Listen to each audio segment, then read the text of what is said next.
what's up everybody, this is Nightwing2303 from KicksOnCourt.com. Today we have the 12th installment of the Air Jordan project. So with that being said, let's go ahead and get right into it.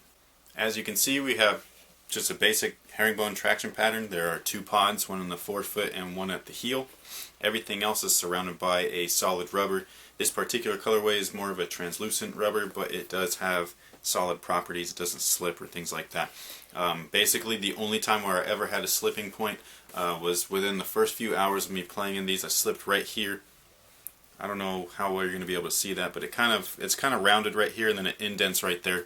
I'm a little bit light on my feet sometimes when I go to push off, and so I just kind of like went off of that area and I slipped. Basically, all I had to do was just make sure that my strikes were really at that base, or I don't know what you call it, but like the palm, I guess, of your foot. Just make sure that all of your strikes are here. Push off and things like that. Make sure that all of your footing is planted perfectly, because if you'd be real light on your feet right here, these guys especially, it's kind of rounded and you're going to get a little bit of slippage. So that's the only real tip. Other than that, I thought that traction was perfectly fine and I had absolutely no complaints afterwards. I'd probably just give these a solid 9, only because it's a little bit unstable where the rounded edges are, but other than that, as long as you make sure that your footing is proper, then you will be good to go. The Air Jordan 12 is a little bit bulky, especially compared to a lot of today's shoes. However, these things are they're comfortable. Like, I can't even tell you, like, they're comfortable just walking in them casually, but playing in them you get a totally different experience from that full-length Zoom unit. This unit has literally a full length, like it's a one-piece bag of Zoom Air from forefoot to heel. It's a very large unit. It's not very thick, but it's large and as well as far as its length goes. And then everything else is just Phylon. The Phylon takes a little bit of time to break in, but other than that, everything is just super cushy, and it's got a weird kind of spring effect. Sort of like a very minimized LeBron 10 kind of feel. LeBron 10s are way more springy than this, but I was definitely surprised because you don't get that feeling out of targeted Zoom units. Targeted meaning that there's one placed in the forefoot and there's one placed in the heel. Since this is a continuous bag full length, you get like one crazy ride from heel to forefoot. It's literally incredible. Like, you've got to try these out on court. I'm not joking. This is probably one of the most comfortable shoes, period. Not just Air Jordans, but this is just a very comfortable shoe. So cushion, I just think it's perfect. I'd give it a 10 out of 10. The Air Jordan 12 is built like a freaking tank. Like, these things, like, you cannot destroy this shoe. You could try. I actually do have pairs where like the soles fell off and things like that from the glue wearing out, but as far as the actual shoe goes, you're not going to really damage these things. Even for a retro, this thing is built Ford tough. The leather does take getting used to. Everything on this particular model is leather. Everything from the overlay panels to the upper itself. And the only other material that's on here is a little bit of mesh, and that's just right on the sides of the tongue. It's not anything crazy. Doesn't do much and all that stuff. It's just a little bit comfort and things like that. The reason why I chose this colorway with a leather upper is because this is exactly what Jordan used to play in.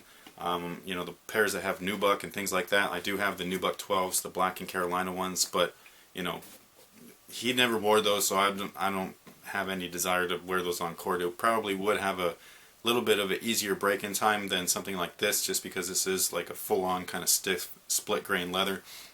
But once this does break in, it feels great. Leather is one of those materials where either you appreciate it or you don't. I personally do appreciate it. If you don't appreciate it, that's fine. You can stick with your plastics and your synthetics.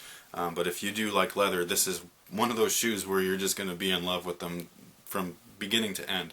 From the day that you put them on, from the first day to the last day when they finally are, you know, ready to get buried. Materials overall, I'd probably give these also a solid 9, just because it's not a full grain leather like they used to be originally, but it is still good. So just give it some break-in time and you get used to it. But yeah, just a solid 9, and that's pretty much what it is.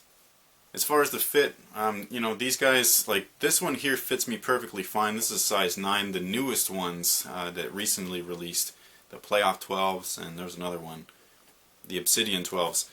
Those two kind of fit me a little bit big for some reason, especially after they're broken in. And those are both size 9s as well. So if I was going to play in those, I'd probably want to go down a half a size to get that real snug contained fit. This guy right here fit me perfectly fine, true to size. If you double socket or double insole, you'll be fine going with your true size. And that's pretty much it. As far as like the lockdown goes, everything was fine. No complaints. Once the leather does stretch a little bit, you will have to readjust those laces one time just to kind of, secure that fit. As far as the heel lockdown goes, I think it was great. Being a mid-top kind of high top-ish shoe like this, you either got it or you don't. These guys happen to have it. You lace them all the way up to, I did it to this little eyelet right here because I didn't really need that last one up there, but I have heard that these things pull off sometimes, so just be careful with that. But otherwise I thought that the overall fit and containment and lockdown on this shoe was just wonderful. The overall score, I'd probably just give them a solid 8. It doesn't contain your foot any greater than a synthetic or anything like that. Some of those are a little bit better than leathers. I'm not biased or anything. I can actually tell you guys the truth on these things, but I do think that for me personally, I thought that this was great. Ventilation is just not a highlight of this shoe. It's not. There's no perforations anywhere.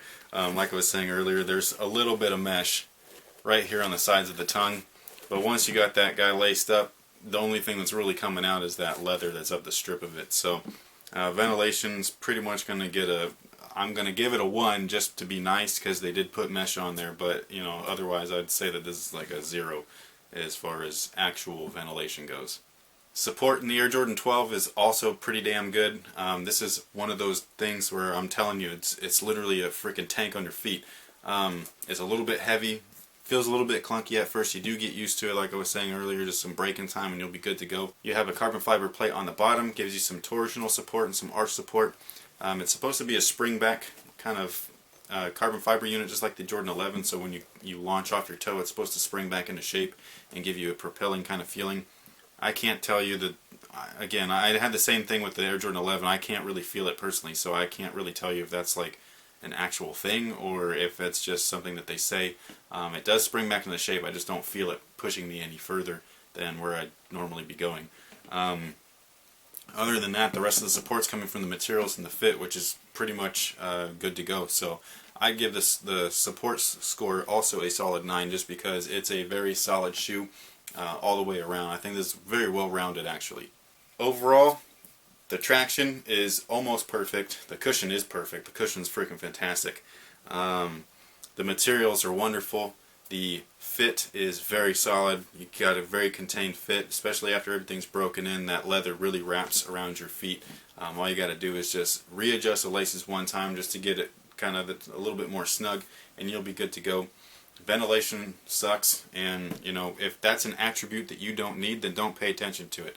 There is no reason to complain about that throwing off a score because it's not unfair. That's a score that's being scored on every single shoe. So either you got ventilation, some shoes do, some shoes don't.